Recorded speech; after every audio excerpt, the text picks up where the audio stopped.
Seumpama biji.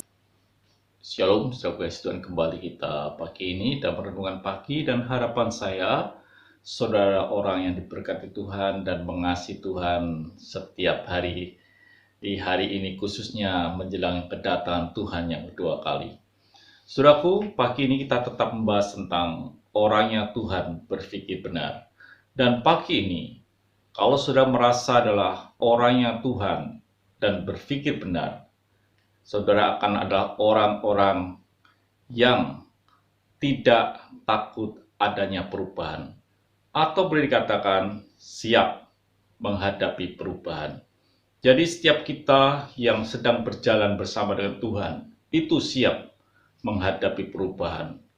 Perjalanan ini adalah perjalanan perubahan. Walaupun mungkin ada perubahan yang tidak tepat dengan hati kita, tapi asal itu yang Tuhan suruh, kita mesti lakukan. Dikatakan dalam kisah Matius 2 ayat yang ke-13, setelah orang-orang Majus itu berangkat, nampaklah malaikat Tuhan kepada Yusuf dalam mimpi dan berkata, bangunlah, ambillah anak itu serta ibunya, larilah ke Mesir dan tinggallah di sana sampai aku berfirman kepadamu, karena Herodes akan mencari anak itu untuk membunuh mereka.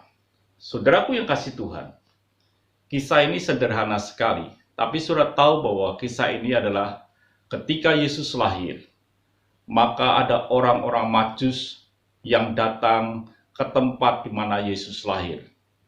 Di mana mereka bukan sekedar datang, tapi mereka datang membawa hadiah berupa emas, mur, dan kemenyan. Itu yang mereka bawa. Pasti suasana pada waktu itu luar biasa.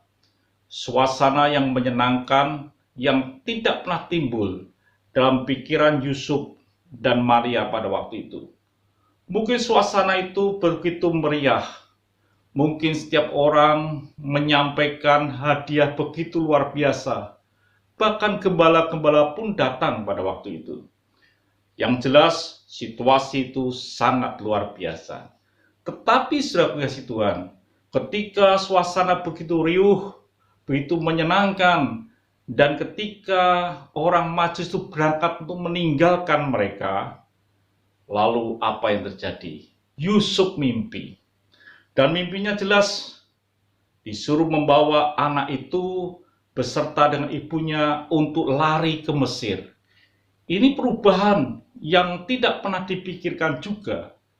Harus meninggalkan suasana yang tadinya bagus, dia harus lari ke Mesir, ke suatu tempat yang berbeda, mungkin bahasanya berbeda, dan mungkin tempatnya dia juga tidak pernah ke sana dan lain sebagainya. Situasi ini memang tidak menguntungkan, tapi itu yang Tuhan perintahkan. Seringkali terjadi dalam hidup kita. Lagi enak-enaknya kita melakukan sesuatu atau menerima sesuatu. Tiba-tiba mungkin Tuhan perintahkan sesuatu, perubahan terjadi dalam hidup saudara. Yang mungkin tidak menyenangkan atau tidak tepat dalam hidup saudara. Mungkin Yusuf seharusnya juga bisa berkata, kenapa harus ke Mesir? Apakah kau tidak bisa melindungi dan lain sebagainya. Tapi itu Yusuf tidak lakukan. Dalam situasi seperti ini, apa yang harus kita kerjakan? Tidak ada kunci lain, tidak ada perkataan lain, yaitu yang disebut dengan taat. Hanya taat, saudaraku. Apa itu taat? Taat adalah melakukan dahulu, mengerti kemudian. Jadi tidak perlu bertanya apa-apa, lakukan saja walaupun sudah belum mengerti maksudnya dan apa yang akan terjadi. Walaupun setelah itu baru mengerti setelah itu yang disebut dengan taat.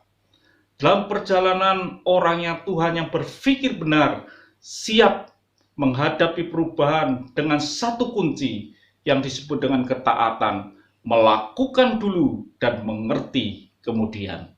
Tuhan memberkati bila hidup kita adalah hidup yang siap menghadapi perubahan dan dengan kunci ketaatan. Mari kita berdoa. Terima kasih Bapa untuk pagi ini, biarlah hidup kami adalah hidup yang siap menghadapi perubahan dengan satu kunci, ketaatan. Terima kasih Bapa. Dalam nama Tuhan Yesus Kristus kami bisa berdoa dan mengucap syukur. Haleluya. Amin.